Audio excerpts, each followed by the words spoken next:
오늘 말씀은 예수님을 은 30을 받고 대제사장들과 장로들에게 팔아넘긴 가룟 유다의 최후에 대한 말씀입니다. 여러분, 가룟 유다가 어떻게 죽었는지 아시죠? 예수님이 정죄당하여 고난당하시는 것을 보고 죽음으로 이르게 되시는 것을 보고 죄책감을 느꼈던 모양입니다. 견딜 수가 없는 거죠. 아무런 죄 없으신 분을 내가 고소하고 내가 팔아넘겨고 그리고 돈을 받았으니 그 양심이 얼마나 괴로웠겠습니까? 가룟 유다는 받았던 돈 은 30을 대제사장들과 장로들에게 돌려주기 원했던 모양이에요. 그렇게 해서라도 시계를 거꾸로 돌리고 싶었던 거죠. 이거는 아니야. 이거는 내가 완전히 잘못했어. 어떻게 해서든지 만회하고 싶고 되돌리고 싶고 없었던 일로 만들고 싶고 그런 마음이었을 것입니다. 그런데 돈을 돌려준다고 하는데 대제사장과 장로들이 그 돈을 받으려고 하지 않는 거예요. 돈이라도 돌려주고 싶었을 것입니다.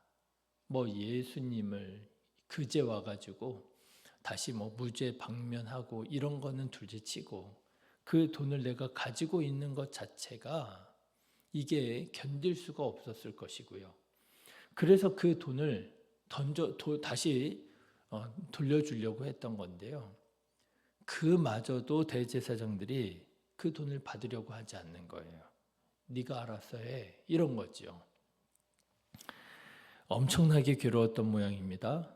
그래서 그 받은 돈을 쓰지도 못하고 성소에 던져놓고 그래도 죄책감에 벗어날 수가 없어서 결국 스스로 목을 메어 죽었다라고 하는 것이지요. 자, 그런데 여러분 성경을 조금 더 깊이 들여다보면 가룟 유다의 죽음은 더욱 안타깝고 끔찍하게 여겨지게 됩니다. 가룟 유다가 자기가 한 일들을 어떻게든 되돌리고자 은 30을 성소에 던졌다라고 하는 거 아니에요? 그런데 유대인들에게 있어서 그렇다고 그러네요. 불이한 대가로 받은 돈은 개인적으로나 공적으로나 써서도 안 되고 가지고 있어도 안 된다라고 그런대요. 참 이런 거 보면 그래도 2000년 전 유대 사회는 좀 양심적이었던 것 같아요. 그렇죠? 요즘에는 그게 어떻게 번 돈이든 상관하지 않잖아요. 수단과 방법을 가리지 않고 사람을 인신매매하고 사람의 장기를 적출해가지고 팔아서 번 돈이라도 돈은 돈이다 그러면서 엄청 좋아하잖아요. 인간성이 없잖아요. 그런데 2000년 전에는 유대 사회에서는 그래도 그거는 아니었나 봐요. 불이한 대가로 받은 돈은 가지고 있어도 안 되고요. 써서도 안 되는 그 양심이 그래도 그렇게 살아있는 시대였었나 봐요. 그러니까 그 가룟 유다가 가지고 있었던 은 30이 바로 그런 돈이었던 거죠. 아무런 죄 없으신 예수님을 팔고 받은 돈이잖아요. 불이한 대가로 받은 돈이잖아요. 이거는요, 가치가 없는 거예요. 이거는 써서도 안 되는 거예요. 가지고 있어서도 안 되는 거예요. 돈이 그 가치를 잃어버리고 그 돈이 방향을 잃어버린 거죠. 그래서 이 가룟 유다는요, 어떻게 해서든지 그 가책에서 벗어나고자 성소에 던져버린 것입니다. 여러분, 가룟 유다의 마음을 한번 이렇게 생각해 보세요. 이 돈 은 30을 성소에다가 던질 때 그 가룟 유다의 마음이 어땠을까? 어떤 마음으로 성소에 던졌을까? 그렇다네요. 당시에 가룟 유다의 신분으로는 성소에 가까이 접근할 수가 없대요. 그렇겠죠. 성소는 대제사장이나 이런 사람들이나 갈 수 있는 곳이지 아무나 들어갈 수 있는 곳이 아니잖아요. 그러면 성소에 던져 넣었다 이 상황을 이렇게 우리가 그림으로 한번 상상으로 재구성해 본다면 그런 거죠. 가룟 유다가 은 30을 가지고 왔습니다. 가치를 잃어버리고 방향을 잃어버린, 이걸 가지고 있을 수도 없고 쓸 수도 없는 이 돈을 어떻게 할 수가 없어서 가지고 와서 대제사장들에게, 장로들에게 이것 좀 받아달라고 했는데 거부당했어요. 그때 가룟 유다가 자기가 최대한 접근할 수 있을 만큼 사람들이 아마 저지했을 것입니다. 야, 네 같은 사람이 왜 성소에 들어가느냐고. 그런데도 아마 이 가룟 유다는 어떻게 해서든지 성소에 최대한 가까이 접근해서 성소 쪽으로 은 30을 던졌을 거예요. 그 마음은 아마도 그런 것이었을 겁니다. 하나님 어떻게 좀 알아서 해주세요. 하나님 어떻게 해서든 좀 알아서 해주세요. 내가 일은 다 저질러 놨지만, 내가 잘못했지만 이거 내가 잘못했다라는 거를 내가 이거 견딜 수가 없어서, 내가 이걸 가질 수가 없어서, 시간을 어떻게 되돌릴 수는 없어서, 내가 어쩔 수 없어서, 어떻게 할 수 없어서 내가 이렇게밖에는 못합니다. 하나님 어떻게 해서든지 좀 알아서 해주세요 하고 은 30을 성소에 던져 넣었을 것이라고 하는 거죠. 자, 그런데 그 절박한 마음에서 나온 그 행동조차도 효과를 보지 못했다는 거예요. 오늘 말씀에도 나오죠. 대제사장들이 어쨌든 가룟 유다가 자기네들이 거부한 은 30을 성소에다 던져놓고 도망쳐버린 거 아니에요. 그러니까 이 대제사장들이 그 은 30을 놓고 회의를 하는데 어떻게 하느냐. 그들도 아는 거죠. 이게 부정한 돈이라는 걸 아는 거죠. 가룟 유다가 아무 죄 없는 예수님을 팔아 넘긴, 그래서 불이한 대가로 받은 돈이라는 걸 아는 거죠. 그러니까 그 돈을 이 대제사장들도 가지고 있을 수가 없는 거예요. 그래서 어떻게 하느냐 하면요, 이 돈을 성전고에 넣을 수 없다. 오늘 말씀에도 나오잖아요. 성전고에 넣을 수 없다 하면서 토기장이의 밭을 사서 나그네의 묘지로 삼았다라는 거예요. 그렇죠? 아시죠? 그런데 여러분, 이게 그런 뜻이라고 합니다. 토기장이의 밭을 샀다. 이게 무슨 말이냐면요, 토기장이가 토기를 만들려면 뭐가 필요해요? 흙이 필요하잖아요. 점토가 필요하잖아요. 토기장이가 나 여기 오늘부터 여기서 사업할래. 여기가 목도 좋은 것 같고 여기가 사람도 왔다 갔다 많이 하고 잘 팔릴 것 같아 해가지고 거기에다가 토기장이 사업장을 차릴 수 있는 게 아니죠. 토기를 만들 때 필요한 점토가 나오는 곳에 토기장이가 자기 업장을 여는 거잖아요. 그런데 그 점토가 이제 더 이상 나오지 않게 되면 어떻게 되겠습니까? 그곳은 이제 더 이상 토기장이가 될 수가 없는 거예요. 토기장이의 집으로 아무런 가치가 없는 거예요. 그런 밭일 것이라고 하는 거죠. 더 이상 토기장이가 쓸 수 없어 버린 아무런 쓸모없는 그런 땅, 그래서 토기장이가 이거 누가 가져가세요 하고 내놓은 땅일 것이라고 하는 거죠. 그런데 그 땅을 사다가 나그네의 묘지로 삼았다. 이건 또 무슨 말이냐면요, 여기서 나그네라고 하는 말은 이방인을 의미한다고 합니다.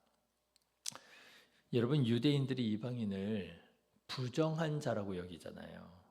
접촉해서도 안 되고 그들이랑 같이 앉아서 밥도 안 먹고 이방인들을 부정하게 여기잖아요.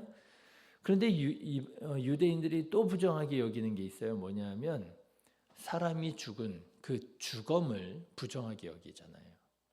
그래서 죽은 사람 만지면 나도 부정 탔다 해가지고 옛날 같으면 그들 공동체 안에 들어가지 못했잖아요. 며칠 시간 지난 다음에 들어가고 그랬잖아요. 그러니까 이방인이 부정하고 주검이 부정한 거예요. 그런데 예루살렘의 이방인들이 방문해야 될 때가 있잖아요. 그러다가 죽을 때가 있잖아요. 그러면 이거는요, 이중으로 부정한 거예요. 이방인이죠. 이방인이 죽었죠. 그거 어떻게 해야 됩니까? 그런 때, 그런 경우를 위해서 나그네의 묘지로 삼았다는 거예요. 부정한 자들을 위한 묘지. 그러니까 이 대제사장이 그렇게 이용을 한 거죠.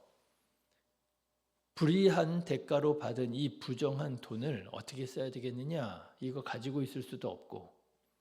그래? 좋은 방법이 있어. 부정한 자들이 와서 죽어서 부정한 그 시체를 매장할 부정한 곳을 사면 돼. 불의한 돈이잖아. 부정한 돈이잖아. 부정한 자들을 위해서 사용하면 돼 하고 피바트를 샀다라고 하는 거죠. 결국 하나님께 어떻게 해서든 호소하고자 했었던 가룟 유다의 그 마지막 노력마저도 무산이 된 거예요. 하나님, 어떻게 해서든 좀 해주세요. 나 이거 어떻게 감당할 수가 없습니다. 나 이거 환불하고 싶어요. 나 시간을 되돌리고 싶어요. 하나님 나를 좀 어떻게 좀 해주세요. 불쌍히 여겨주세요. 하고 자기가 접근할 수 있는 최대한 가까이 접근해서 던져 넣었는데 그 던져 넣은 돈이 부정한 자들을 위한 묘지로 또 쓰여지고 말았다라고 하는 거죠. 그야말로 가룟 유다는 너무나도 안타까운 인생으로 그 인생을 마무리하게 됩니다. 예수님께서 가룟 유다의 인생을 두고 그렇게 말씀하시잖아요. 차라리 태어나지 않았으면 더 좋을 뻔했던 사람이다. 자, 여러분, 도대체 가룟 유다는 어쩌다가 이렇게 끔찍한 인생의 마무리를 찍게 되었을까요? 그래도 괜찮았잖아요. 예수님께서 제자로 불러주셨잖아요. 예수님의 12제자 중에 한 사람, 이게 얼마나 귀한 자리입니까? 그런데 예수님께서 불러주셨잖아요. 은혜가 있었을 거잖아요. 여러분 생각해 보십시오. 가룟 유다가 예수님을 쫓아다니면서 예수님의 말씀을 들었을 때 여러분 그 마음에 어떤 마음이었겠어요? 은혜가 되지 않았겠어요? 예수님의 말씀을 들으면 천국을 소망하게 되지 않았겠어요? 여러분 예수님께서 행하시는 그 이적들을 가룟 유다가 보았을 때 어떤 마음이었겠어요? 그때에도 꿍하고 그때에도 냉랭했을까요? 아니잖아요. 그때의 가룟 유다의 마음은 아마도 뜨거웠지 않았겠어요? 야, 이분이 정말 예수님이시로구나. 이분이 정말 그리스도시로구나. 정말 이분이 우리를 구원할 구원자이시로구나. 뜨거웠지 않았겠습니까? 기쁘지 않았겠어요? 감격하지 않았겠어요? 그런데 그랬던 가룟 유다가 어쩌다가 이런 인생을 살게 되었을까요? 여러 가지 이유가 있을 것입니다. 아니라고 하지만 돈의 유혹에 넘어간 면도 있었을 거예요. 보면 가룟 유다가 돈에 예민하잖아요. 베다니의 여인이 귀한 향유 값 깨뜨려가지고 예수님 머리에 부니까 바로 계산이 되잖아요. 야, 그거 팔면 300데나리온 받을 수 있는 건데 그걸 팔아. 이러면서 아주 돈에 예민한 사람이 가룟 유다였잖아요. 분명히 돈의 유혹도 있었을 거예요. 야, 이거 예수님 이렇게 쫓아다니다가 예수님 정말 말씀하신 것처럼 제사장들과 장로들의 손에 넘겨져서 정말 십자가에 달려 죽으시면 그럼 나는 지난 3년 동안 예수님 쫓아다닌 나는 그럼 뭐가 되는 거야? 개털되는 거야? 3년 동안이나 예수님 쫓아다녔는데 나는 얻는 게 하나도 없어? 안 되지. 은 30이라도 받아야지. 그런 마음도 있었을 거예요. 또는 사실 가룟 유다는 예수님을 궁지에 몰아서 예수님이 신성한 능력을 행하도록 유도했을는지도 모릅니다. 요즘에 이런 해석들이 많아요. 가룟 유다가 예수님을 완전히 배신한 게 아니라는 거예요. 가룟 유다는 정말 예수님께서 그리스도시라고 하는 사실을 믿었다는 거예요. 그런데 뭐에 이게 동의가 안 되고 공감이 안 되느냐 하면 그리스도께서 십자가에 달려 죽으신다라고 하는 거에는 동의할 수가 없다는 거예요. 그리스도라면 마땅히 예루살렘에서 왕위자에 올라가지고 로마로부터 독립시키고 다윗의 왕국을 다시 재건하고 그래야지 무슨 그리스도가 십자가에 달려 죽느냐 말이죠. 근데 이게 가만 보니까 예수님이 능력이 많으시잖아요. 오병이어 가지고 5천 명을 먹이시고 죽은 자를 막 살리시고 이런 능력이면 유대 왕이 뭐예요? 로마도 정복할 수 있는 것 같잖아요. 그러니까 가룟 유다가 예수님을 궁지에 몰아서 예수님 힘들잖아요. 어렵잖아요. 억울하잖아요. 이제 능력을 좀 발휘해 보세요. 군대를 만드세요. 정복하세요. 그렇게 예수님을 일부러 궁지에 몰았다. 뭐 이런 해석도 요즘에 나오고 있어요. 여러 가지 이유가 있을 것입니다. 그런데요, 오늘 본문의 말씀을 가지고 말씀을 드리자면 가룟 유다가 왜 이런 예수님을 팔아넘기는 말도 안 되는 짓을 했다가 가룟 유다는 왜 그 은혜, 그 감동 다 잃어버리고 왜 그렇게 안타까운 인생을 살고 말았느냐? 그 이유는 자기 마음대로, 자기 뜻대로 살았기 때문이라고 하는 거예요. 자, 여러분, 오늘 말씀을 가만 보시면은요, 가룟 유다가 그래도 자기 행동에 대해서 이거 아니다 싶어가지고 뉘우치고 어떻게 해서든지 만회하고자 하는 행동을 합니다. 그런데요, 그 가룟 유다의 행동을 성경은 뭐라고 말을 하느냐? 스스로라고 말을 합니다. 여러분 3절의 말씀 한번 보실까요? 같이 읽겠습니다. 그때 예수를 판 유다가 그의 정죄됨을 보고 스스로 뉘우쳐 그 은 30을 대제사장들과 장로들에게 도로 갖다 주었다라고 하는 거예요. 뉘우치긴 뉘우쳤어요. 그죠?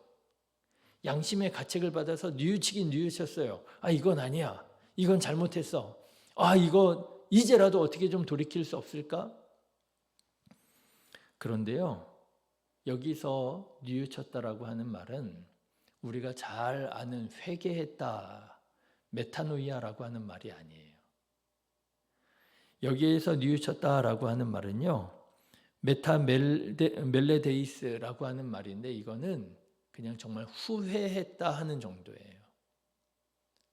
그런데 후회하는데 어떻게 후회하느냐? 어떻게 후회해요? 스스로 뉘우칩니다. 스스로 후회합니다. 여러분, 얼마 전에 사도 베드로가 통곡을 하게 됩니다. 그렇죠? 사도 베드로도 양심의 가책을 받은 거죠. 주님이신 예수님을 저주하면서 부인했으니 그 양심이 어땠겠어요? 그래가지고 그냥 나와서 통곡을 하면서 우는데 여러분 베드로는 어떻게 뉘우치죠? 예수님의 말씀이 기억나서 그죠? 예수님의 말씀이 생각나서 뉘우칩니다. 통곡합니다. 회개합니다. 그런데요, 가룟 유다는 어떻게 뉘우치느냐? 스스로 뉘우칩니다. 예수님의 말씀으로 뉘우치는 게 아니에요. 자기의 양심으로 뉘우치는 거예요. 자기 양심으로 뉘우치는 것도 어떻게 보면 귀한 일이라 하겠습니다만은 문제는 그거 아니에요. 양심이 고장나면 어떻게 해요? 소용이 없는 거죠. 방법이 없는 거죠. 가룟 유다는 어떤 사람이었느냐? 스스로, 다시 말하자면 자기 마음대로 사는 사람이었다는 거예요. 그리고 여러분 또 가룟 유다는 스스로 또 움직입니다. 5절 말씀 한번 보실래요? 5절 같이 읽겠습니다. 유다가 은을 성소에 던져놓고 물러가서 스스로 목매어 죽은지라. 스스로 목숨을 끊잖아요. 그런데 그 스스로 목숨을 끊는 그 극단적인 행위마저도 자기 마음대로 하는 거예요. 자기 뜻대로 하는 거예요. 여러분, 가룟 유다는 어떤 사람이냐? 자기 마음대로 움직이는 사람이었다는 거예요. 예수님 말씀대로 움직이는 사람이 아니라 사람이 살다 보면 때때로 예수님의 말씀에 순종하지 못할 때가 있습니다. 실수할 때가 있습니다. 범죄할 때가 있습니다. 그런데 그때 베드로처럼 예수님의 말씀을 기억하고 회개하고 예수님의 뜻대로 살아가기로 돌아와야 되는데요. 가룟 유다는 그러지 못했다는 거예요. 예수님의 말씀을 생각하지 못합니다. 예수님의 가르치심을 생각하지 못합니다. 그저 자기 마음대로, 자기 뜻대로 움직입니다. 이건 아니야 싶으니까 어떻게 해서든지 돈 돌려주려고 애를 쓰고요. 그러고도 이게 감당이 안 되니까 자기가 스스로 견딜 수 없어서 자기 목숨을 스스로 끊어버리고, 그 무엇도 주님의 뜻이 아니에요. 그 무엇도 예수님의 말씀과 상관이 없는 행동이에요. 스스로 살 때, 자기 마음대로 움직일 때에 이렇게 끔찍한 인생을 살게 되더라라고 하는 것이지요. 여러분, 예수님의 제자는 어떤 사람입니까? 자기 뜻대로, 자기 의로, 자기 마음대로 사는 사람이 아니라 예수님의 말씀대로 사는 사람이잖아요. 내 생각에가 아니잖아요. 주님의 뜻에, 이게 그리스도인이 사는 방법이잖아요. 사랑하는 성도 여러분, 오늘 우리는 어떻게 살아가고 있습니까? 오늘 우리는 어떻게 살아가고 있습니까? 보기에는 예수님의 제자예요. 가룟 유다처럼 보기에는 예수님을 따르고 있어요. 물론 때때로 은혜도 받아요. 감동도 받아요. 꿈을 꾸기도 해요. 그렇지만 결국 내 생각대로 스스로 움직이고 있지 않습니까?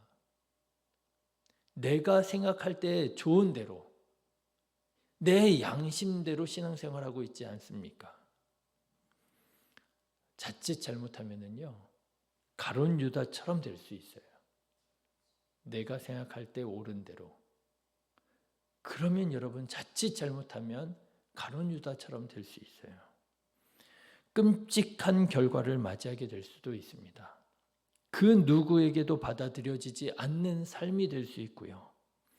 그렇게 해서 나름 열심히 해서 번 돈조차도, 인생마저도 가치를 잃고 방향을 잃어버릴 수 있어요. 오히려 우리 영혼이 조금씩 잠식되어 갈 수 있습니다. 사랑하는 성도 여러분, 절대로 스스로 살지 마시고요. 하나님의 말씀대로 사시기를 주님의 이름으로 축원합니다. 예수님의 뜻대로 사시기를 주님의 이름으로 축원합니다. 여러분, 그리스도인은요, 내 생각에는 아니에요. 내 생각에는 그게 옳은 것 같아도요, 그렇지 않습니다. 그리스도인은요, 내 생각에는이 아니라 하나님 말씀에는이에요. 예수님 말씀에는이에요. 그렇게 예수님의 뜻을 쫓아 살 때에 우리는 정말 하늘길을 걸을 수 있고요. 하나님께서 지켜주시고 복 내려주시는 주님의 원하시는 삶을 살게 될 줄로 믿습니다. 이렇게 주님의 뜻대로 살아가는 저와 여러분 다 되시기를 주님의 이름으로 축원합니다. 기도하겠습니다.